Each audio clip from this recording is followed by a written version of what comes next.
segregation, like the rollback of Reconstruction and being liberated from enslavement. And then, of course, going into right now, everything that we're going through, including gentrification. Gentrification is our starting point. But basically, this is a podcast that talks about Black folks interacting with cities. This is an inclusive podcast because I, myself, am a queer, non-binary, gender person from the South. We include everybody here. We listen to everybody, and that's part of why we have multiple ways you can watch this. We have 2 segments here at Defying Gentrification. So at the street corner, that is our hot topics section. You know how if you're out on the block, if you're out on the porch, if you're out on the corner, even at the water cooler, especially if it's about Black folks at your job, we're going to talk about stuff that's going on. And so this week, we're going to talk about, specifically, I pulled from Adam Mahoney's article on Capital B about the community at Turner Station, which is adjacent to the Francis Scott Key Bridge. It just crashed in the Baltimore region. So we're going to talk about that. And then we're going to go to what I like to call homeroom. We're going to school, and we're going to school to talk about what is gentrification. I want to set the stage. I want to set the definitions. I want to talk about my definition before we get into subsequent episodes where here in homeroom, we'll talk about how to defy gentrification. We're going to talk about why we're defying gentrification in the next episode, but we're going to touch on it a little bit here. And we're going to touch on why we want to eradicate gentrification a little bit, but then we're going to go deeper in that. And then later on this season, I'm going to walk you through my shoes. I'm calling it a diary of a gentrification defier. So we're going to go through my personal story here in homeroom, the homeroom section of this show. And we're going to have guests. We're going to have peers come, and we're going to have study hall here in homeroom as well. So, and if you want to be a guest, go ahead and email me, Kristen@theblackurbanist.com. And then finally, I want to go ahead and tease you about our Defying Gentrification Fellowship, which is our fan club here, starting at $10 a month for a whole year. If you can go ahead and just drop the whole $120, that'll give you an extra lecture each week that deep dives materials. Some of the materials that I reference here are actually, I'm going to be going to the Library of Congress and digging up for myself, but you'll have access to some of that, and you'll have access to me. We'll sit one-on-one and we'll talk about like what you need to defy gentrification, or if you are in a accomplice allyship mode, what you need to do to eradicate gentrification. So that's what we're going to do here. And so we're going to take an ad break. And when we get back from that ad break, I'm going to meet you at the street corner. This is Defying Gentrification with Kristen. Hey, everybody. So were you aware that I have a whole bookstore? Probably not. And it's powered by Bookshop. In fact, let me show you the goodies of my Bookshop store. So yeah, Bookshop. So Bookshop started a few years ago to help people there's an alternative to that other site. But as you can see, you can get all your rebates. It sells everything. And if you really want to be awesome, you can support me, Kristen Jeffers Media. And this will help me produce Defying Gentrification, continue to upload the future of Black Urbanists, Chris Pattern, everything else. And anytime I do refer a book, you can come right over here. And yes, I am an official Bookshop affiliate, so anything you purchase on this site, especially if you purchase it in my bookstore, will go back to me. Now, you can purchase it everywhere, and there's also other bookstores, other local bookstores that you can support. But definitely, please consider supporting me and anytime I mention a book on the show going forward, please consider going to my bookshop.org. The link is bookshop.org/Kristen Jeffers, as you can see right there while I'm kind of lighting up the screen. And yeah, they don't have ebooks yet, but those are coming. Those are coming very soon. Anyway, thank you again for supporting all of my work, and happy reading.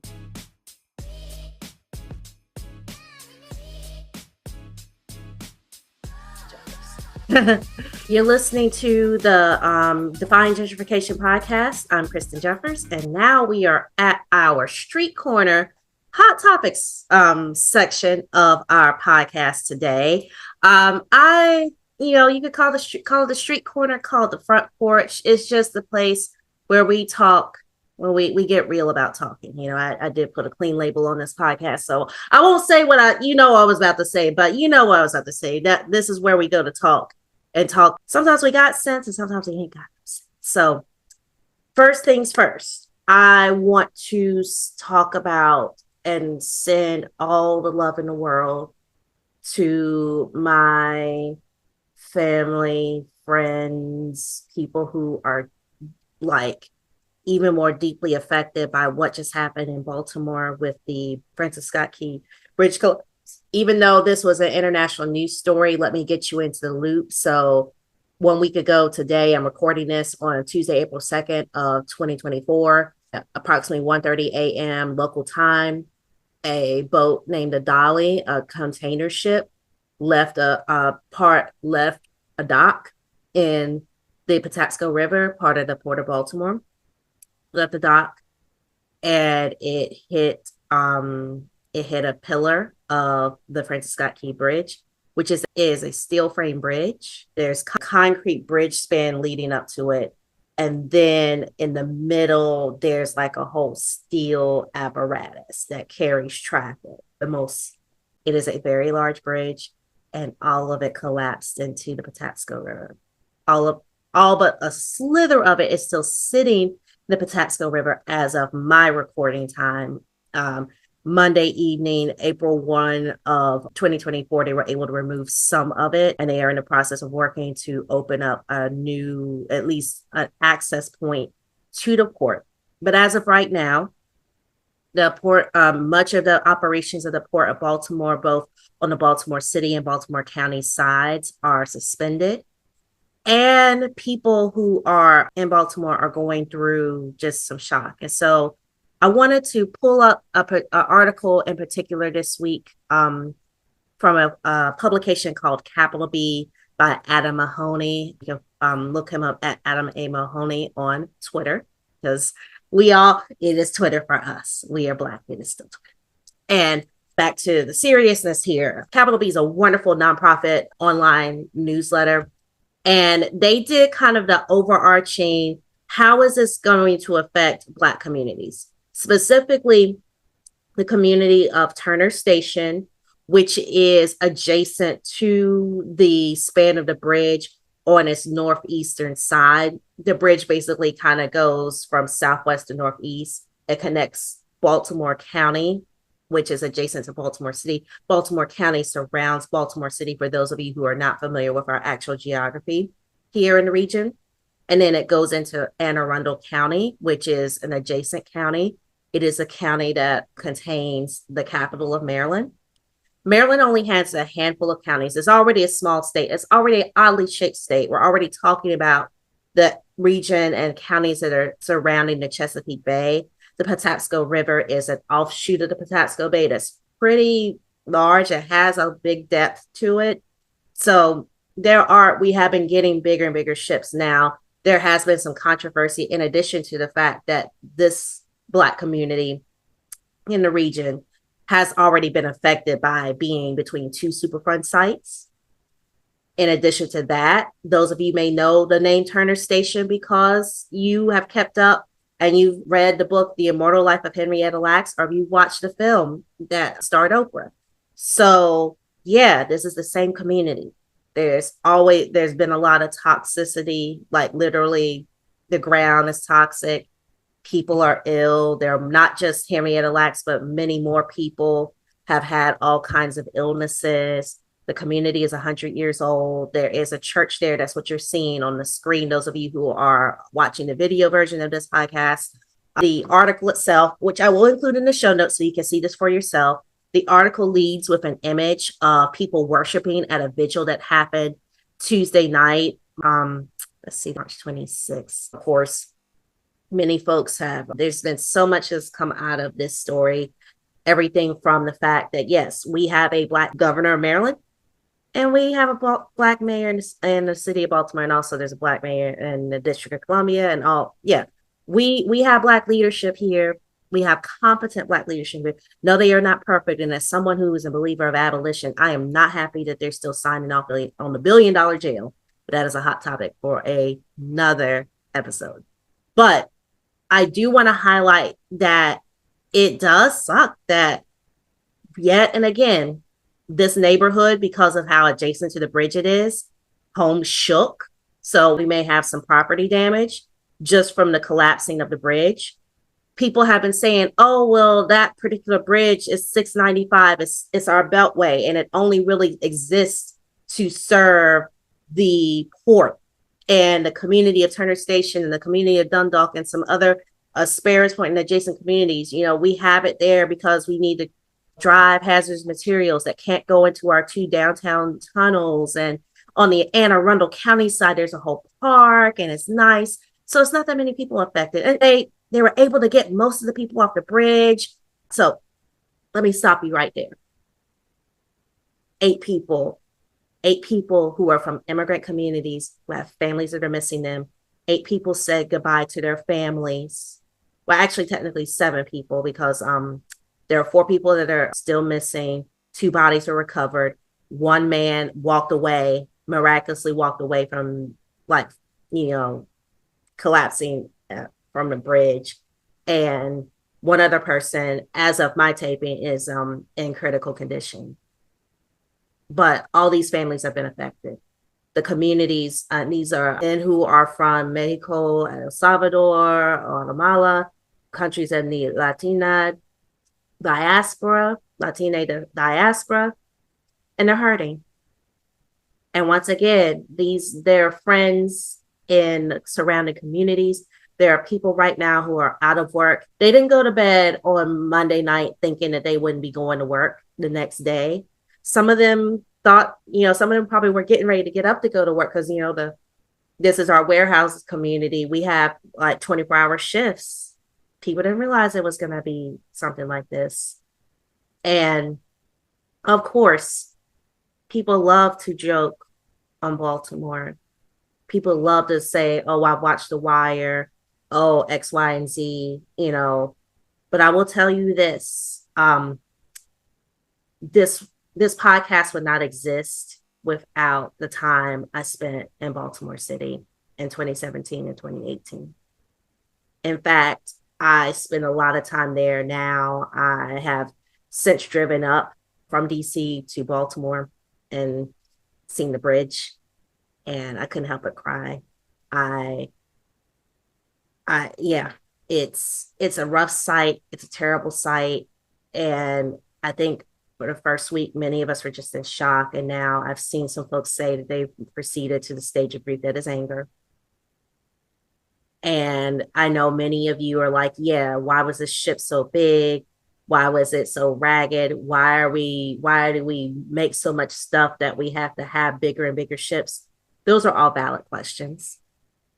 When you learn about the history of the bridge and how it took a decade to plan, how they talked about it being a tunnel, how they decided on it being a steel bridge. Yeah, that's a conversation to have.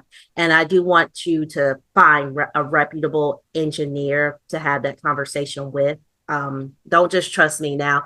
I have my expertise, but I want to give credits to the engineers in our circles and communities that do especially our civil engineers. That is what they do.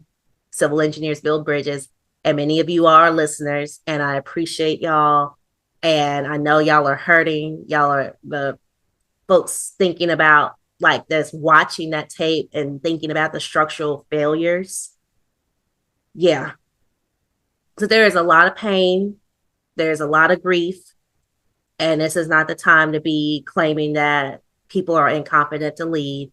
All I have seen is impeccable leadership of the entities involved, anywhere from the president of the United States down to the mayor of Baltimore. Now, I do not agree with everything that they do. I want to make that clear right now. But right now, people are doing fairly well, and I love seeing how people are coming together. But I wanted to highlight specifically Turner Station and other Black communities of the Baltimore region who are already been going through it, redlining and ridicule and being underpaid. And if you are a Baltimorean and listening, I got you. I'll be up soon. I love y'all. I was back and forth this weekend. Y'all are great. And I hate to have to say that we're resilient because we get that enough as Black folks, but we do have a measure of that. So I am not sitting here in DC today just because I hate y'all completely. There were reasons I had to leave the first time, and there are reasons I'm looking to come back. And I know I want to just honor y'all right now and honor your work, your being, your memories of people. And I want to encourage everybody listening globally, one, to learn. If you live somewhere that is on water, like of course here in DC, we're not completely out of the boat, but our bridges, we're not a port town in the same way that Baltimore is.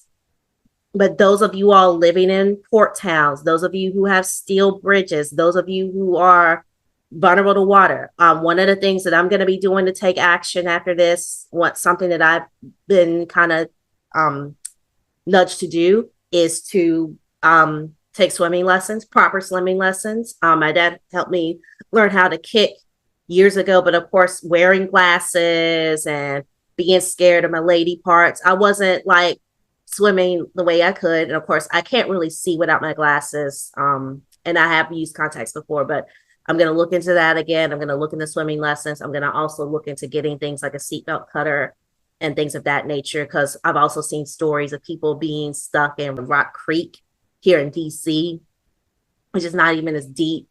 There's a lot to learn from this, and there's a lot to sit with this. And so I want to just start my very first episode. As I thought about this podcast and started planning this, that this would be my first hot topic on the street corner.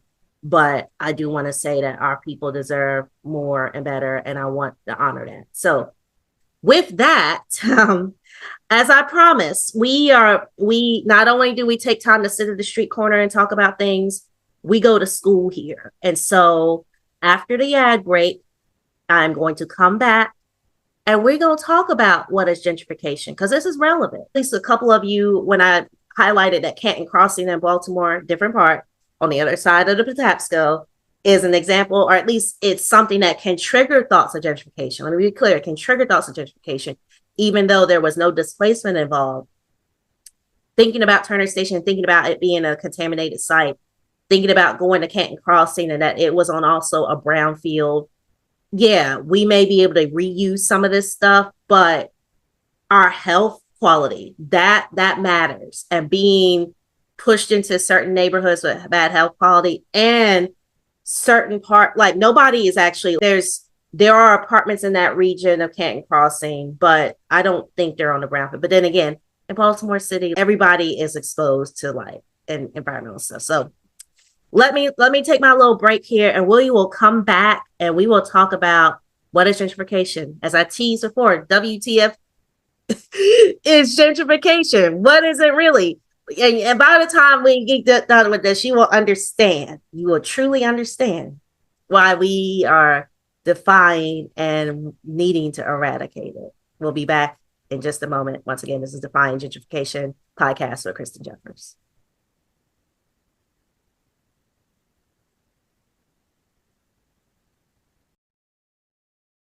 Hey, seriously, I know in the last ad break, I was like, well, you don't have to shop at Bookshop and you don't have to shop at my store, but it would be nice if you did. Because honestly, I have to tell you, like, I have curated this wonderful list of books for you.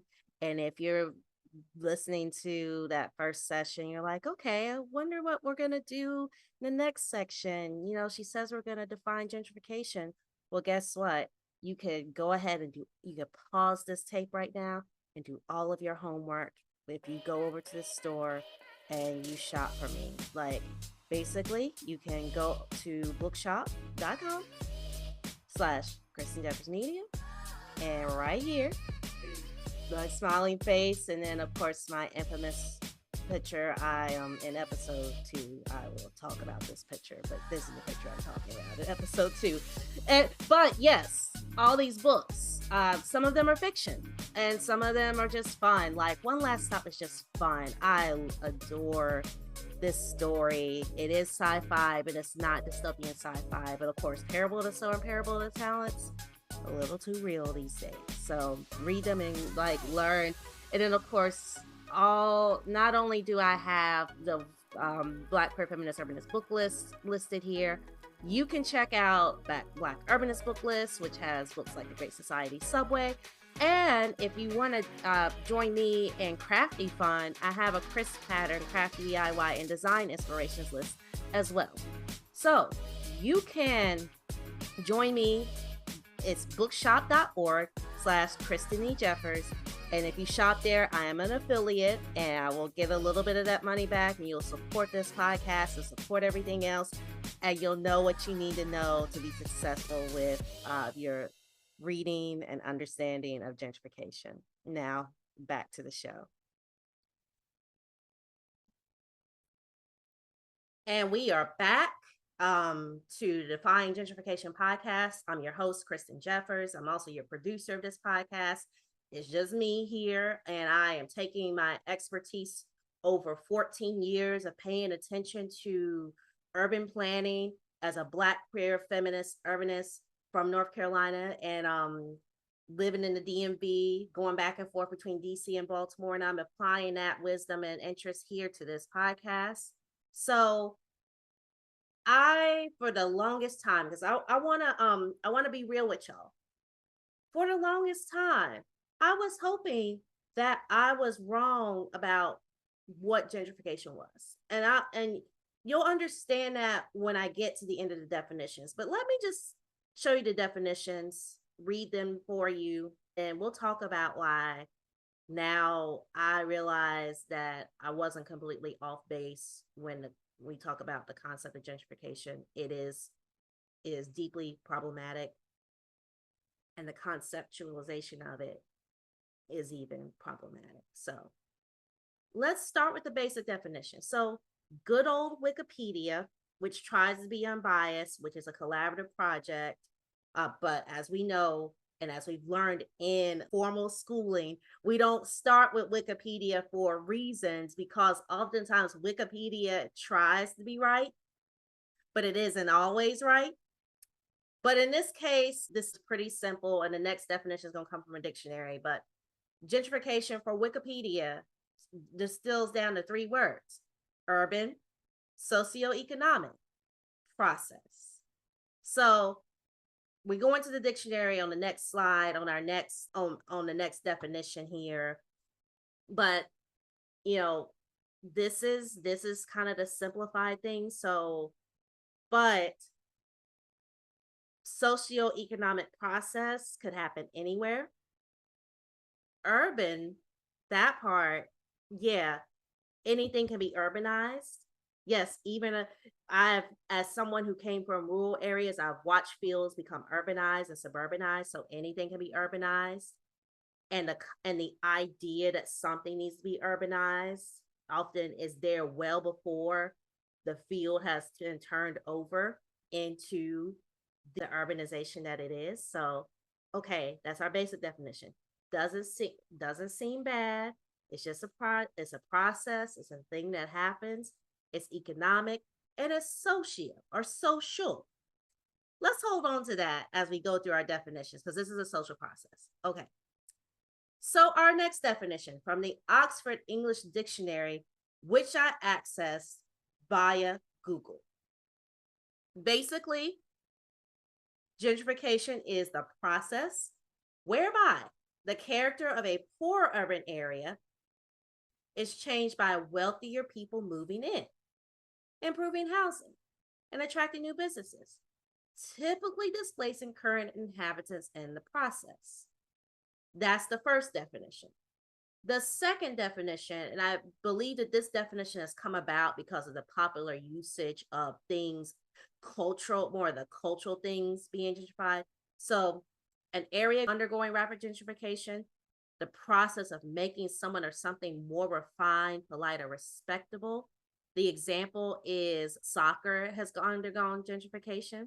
So that second definition is the one that for the longest time I definitely didn't want to really like deal with. I didn't want to believe it. I wanted to just keep it in a urban planning, like I just wanted to keep it as an economic process having to do with urban areas. But that socio process part of that previous definition, you have to sit with. And then, oh my gosh, definition number one. So, character, poor, improving housing, attracting new businesses, displacing inhabitants. So that's kind of like the dictionary, of course, is very straightforward. This describes what happens. The dictionary isn't necessarily going to have a value judgment.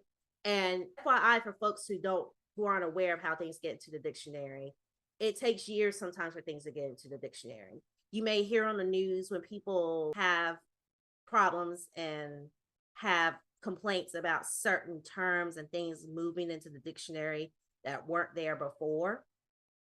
Part of the reason people struggle with that process is that, we may not get the nuance right. The nuance might not be there. But as someone who has studied this topic, both as a public administration, public affairs student, as well as someone who is a journalist and someone who keeps up with this and who I read articles all day, every day, news articles and even journal articles that like dig into this. And speaking of a journal article, we're going to move into talking about the person who actually created the word. And that person's name is Ruth Glass. Ruth Glass was born in Berlin, moved to briefly studied in New York at Columbia University in their sociology department, came back to Britain and focused more on urban planning, and ultimately ended up becoming a top scholar at the University College of London. She wrote a book, and the book is what is summarized here. She actually wrote a book that contained the word gentrification. The book is called London's Newcomers, the West Indian Migrants. Even though we pinpoint the word gentrification to 1964, she did that in another paperwork, she actually had been studying as part of the Center for Urban Studies, which she ran in London. She had been studying the neighborhoods of London. She had been studying how what we would call now a Caribbean, mostly Afro-Caribbean people, but what they termed in Britain West Indian people, because of course Britain also was colonizing India at the time. So India was considered East India, and then you had West India, which was the Caribbean, and some of the other parts of the Americas that were underneath the British Commonwealth.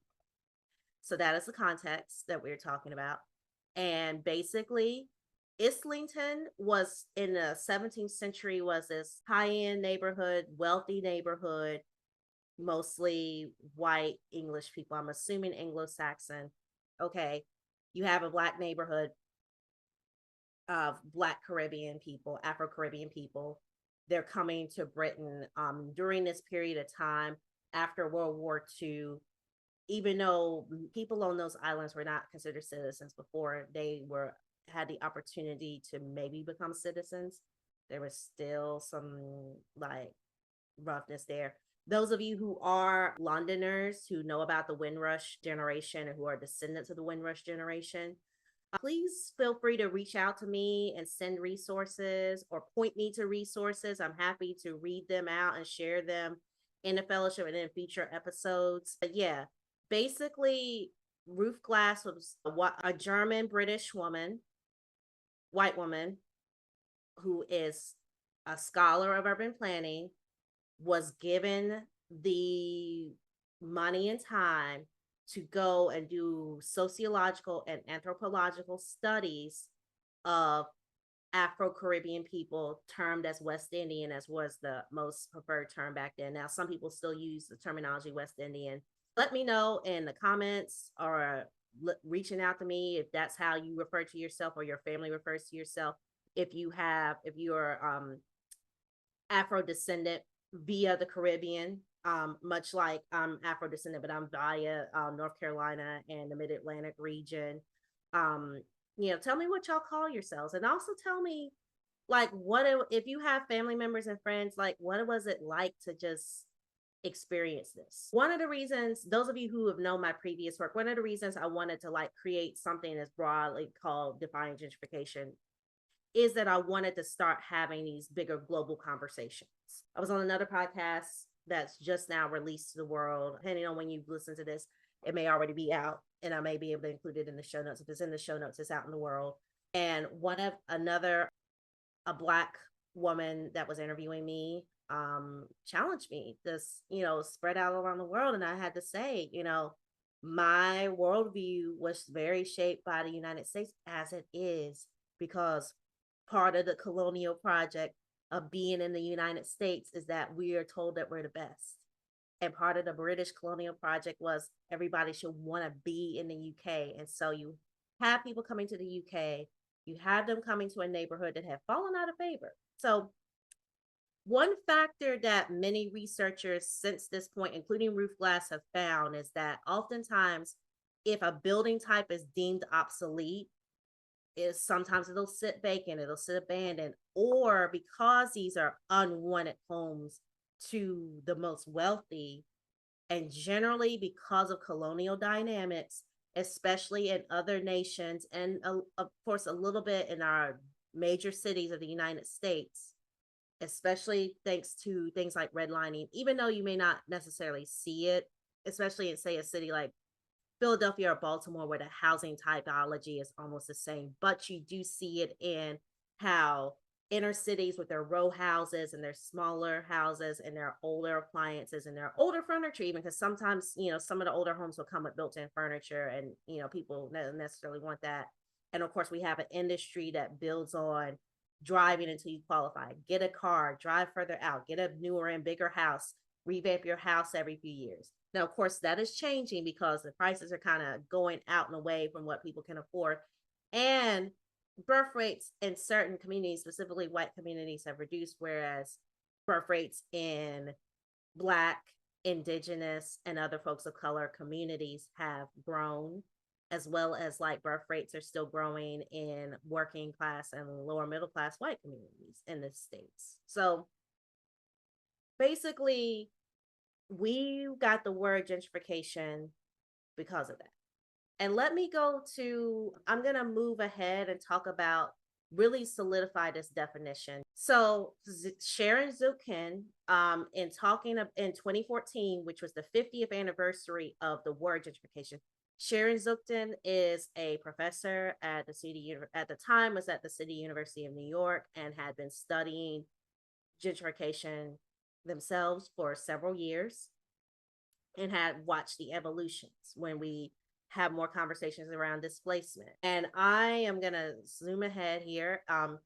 If you want to reference a lot of what I'm talking about today, I'm including in the show notes a Curbed article from 2014 called As Gentrification Turns 50, Tracing This Nebulous History. And so that is my reference article here for this particular segment. But I welcome you, not even if you don't join us in the fan club, to do the digging and learn more about not only what gentrification looked like to Ruth Glass for her to create this terminology, but also what it does look like and how it does show up. It may show up as urban renewal. It may show up as displacement. It may show up as cultural change. Of course, I actually do live in Washington, D.C. proper now, and we've been through that change up and the battle with Go-Go. Of course, Go-Go City is a wonderful documentary that just came out. Chocolate City.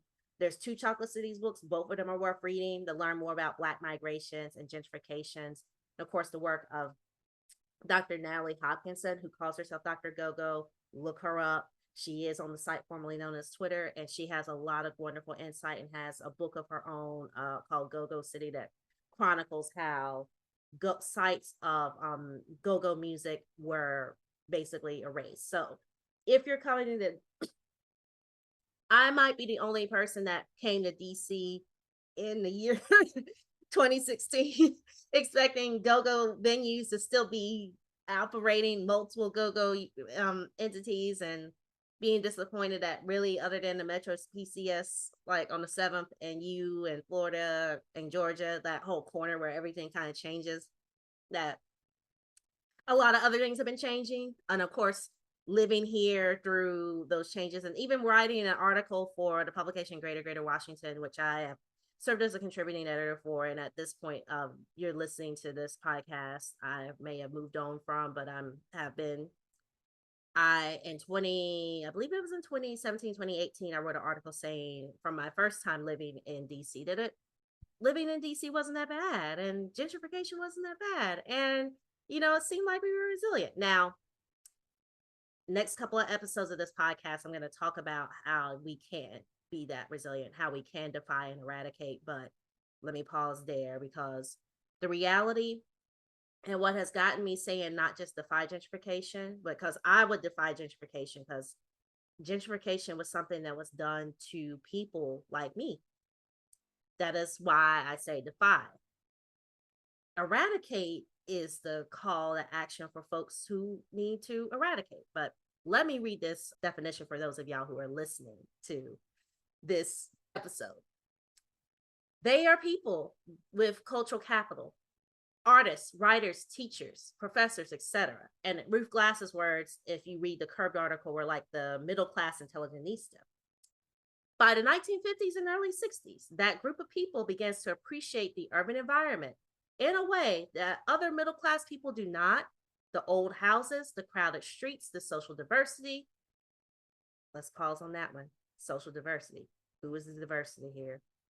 The chance to be bohemian, and also to be around lower class people of all different backgrounds. The very factors that are driving a more mainstream middle class out of cities. So this is Sharon Zuckton describing what Ruth Glass was talking about.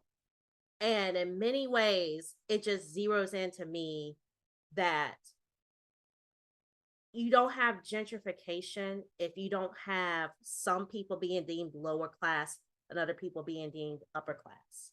We're talking about Britain that has a monarchy and a landed gentry. Those of you who are into Bridgerton and Pride and Prejudice and all that. Now, Bridgerton tries to clean up, oh, well, we could have owned land in Britain, and, things are nice and everything's pretty. But the reality is, with that, just like we're having this conversation around Cowboy Carter and Beyonce's imagery on her album cover, as much as we want to try to reclaim certain things aren't ours to reclaim. Certain things just have to go. Yeah, we can bop, we can dance in a floofy dress, we can have the party of the season, we can have garden parties, but basically gentrification, and the Curbed article really goes into the chronology. First, it was just, okay, in many places, artists, writers, and teachers, professors. But who's to say that the residents of Islington weren't already artists, writers, and teachers? The Black residents of Islington weren't already artists, writers, and teachers.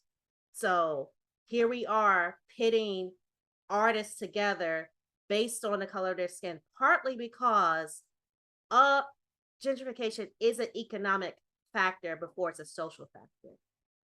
The economic factor comes into play when you have those who actually own the property, because that's the other thing. Islington, some of Islington was rental property. Some of it was in the possession of those who were of landed and who had titles. Yes, in Britain you can become knighted for like your cultural product, but you also become knighted or be given land or be part of the greater like order, the British Empire, from having land and just being a person that's had land forever. That's a reality. That's a real thing. And so basically, when I read this definition, especially when I hear lower class people of all different backgrounds, other middle class people, old houses, and being bohemian, what does that really mean? Like, what does it mean to, who are we basing being bohemian against? Why are we assuming that the people that were there weren't already there? And now let me make it clear. Not some of these people wanted to be in community with each other. However, what has happened over the course of all time is that racism, anti-blackness has been present at all of this at all times. In the States, we are on stolen land. In the British Empire, it is also land taken by force. And so you have the minor version of this with gentrification. You have this concept that only certain people are wealthy and only certain people are worthy. And I 100% believe that I'm just worthy by being born. It shouldn't be a thing where, yes, there's a lot to talk about digging into basic economics, but it shouldn't be a thing of, okay, we got to get rid of Black music stores. We got to get rid of Black culture just because we're moving in next door. So one thing I will tell you that has influenced me, and why I say defy gentrification is because it's happening to me right now. So as I've said, I live in DC, and yeah, we deserve better because we can get better. I currently am recording this podcast sitting in a building that is 50-50 people who need housing assistance and people who are paying the market rate. This is a pretty quiet building. There's all kinds of people here. And I feel like because there is an economic control, there is a agreement that we're going to share space. Gentrification is not happening in the same way as it does in other buildings because the district government, the property manager, the landowner, the landlord has agreed to take rents at different levels. And in fact, half the apartments in this building, including our own, have some sort of discounted rate. And our rates are discounted based on what our actual income is. So yes, as of this recording, my partner and I have had a good year.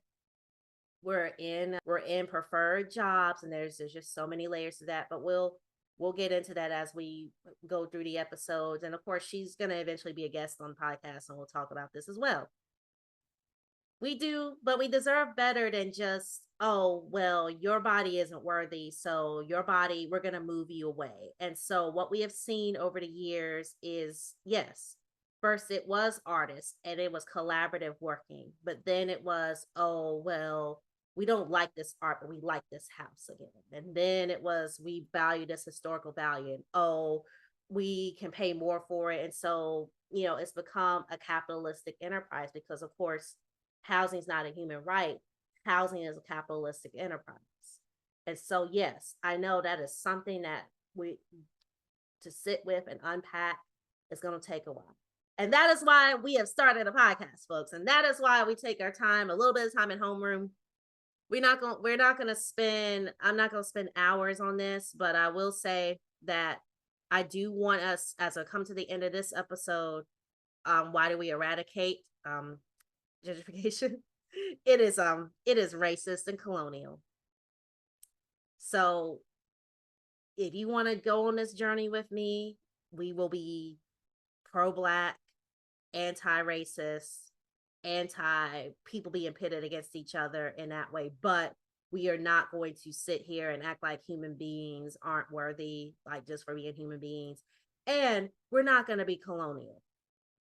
We're not going to be colonizers here. We're going to be all looking internally because, of course, colonized people have developed internalized biases, racisms, classisms, colorisms, eugenic, ableisms, all the isms. We're going to be like unpacking that here. And as I have teased, I have a Defying Gentrification fellowship that is purpose for sitting with these concepts. If you're listening to this podcast and you're a little rumbly, but you want to keep working with me and others to think about how to defy and eradicate gentrification, we'd love to have you.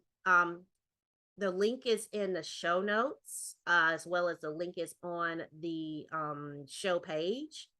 You go over there. It's powered by Podia. Is a $120 course, and on Mondays we have an extra lecture where I go even deeper. But right here, right now, what we're doing here on the Defying Gentrification podcast is to give you all a taste. And so this is probably going to be the most luxury. These first few episodes are going to be probably the most luxury versions of this podcast.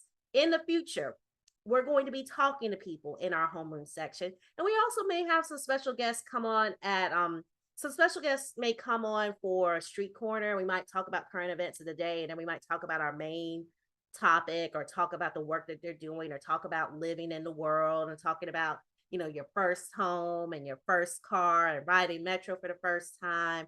And if you've had stories of like land loss and, home loss and evictions and all of that. And really, as I've said in the trailer, I want this to feel like home. I want you to feel like I'm a friend, that you're not alone. And so I want to end this episode to say, if this is some of our episodes, I'm going to try to trigger warning, because some of them may trigger thoughts and feelings. But other episodes, like next episode, we're going to talk about what I do to defy gentrification. So definitely come back and keep going. Actually, if you're listening in real time, that episode is already in your podcast player when we launch, so you can totally listen to it. Or if you listen to this one and you need the palate cleanse a little bit, or by the time we have more episodes, we'll have other episodes that'll be a little bit more happy, other episodes will be a little bit more sad. And we do have this community where you can come and process and spend time with us on Mondays with Q&A, as well as everybody that signs up in the next few months will get one-on-one time with me. That may change as we get more people. If a bunch of y'all are interested, I may have to spread that out. I may have to change how we do that. But those of you who really want to like sit with me and figure out how to defy gentrification and eradicate gentrification, I would join the fellowship now, so that way you have priority when as our community grows, and maybe even opportunities to become trainers yourself. So this is going to be a community. This podcast is an educational place. It's something to listen to while you're going about your day and helping you understand these concepts. Because yes, absolutely, we can defy and eradicate gentrification. And I'm looking forward to having you on this journey with me and hearing your stories, hearing from designers, fellow designers, as well as just community makers, doers, making our communities better and making our communities so that everybody is worthy and everybody gets a chance to thrive on Earth, because we only have one Earth. Only got one Earth, y'all. Natural disasters, shipping, accidents like we've had this time period. We only got one Earth, so we need to be able to like communicate and honor each other on that Earth. So as we go out today, I want to thank you all for listening. Defying Gentrification is a publication of Kristen Jeffers Media, which is my umbrella media company. It is home to the Black Urbanist, my legacy blog on urban planning. It is home to Chris Pattern, my blog on crafting. So feel free to go over to theblackurbanist.com and read my archives. Know that my views have changed and they may seem a little different, but if you want to read my Black Queer Feminist Urbanist Manifesto, it lives over at theblackurbanist.com. And if you want to see some of my artwork, my fiber artwork, go to chrispattern.com or follow me at Chris Pattern. But you can also follow me at Black Urbanist on Instagram to get updates on this podcast. And the site formerly known as Twitter, you can always get updates there. Get sound bites, share how you feel. Do share this podcast. Do rate and review it whenever you're listening to this. I hope you're having a wonderful day. I hope you have a wonderful time. And know that you can and we will defy and eradicate gentrification. Until next time, y'all. This has been Kristen Jeffers and Defying Gentrification.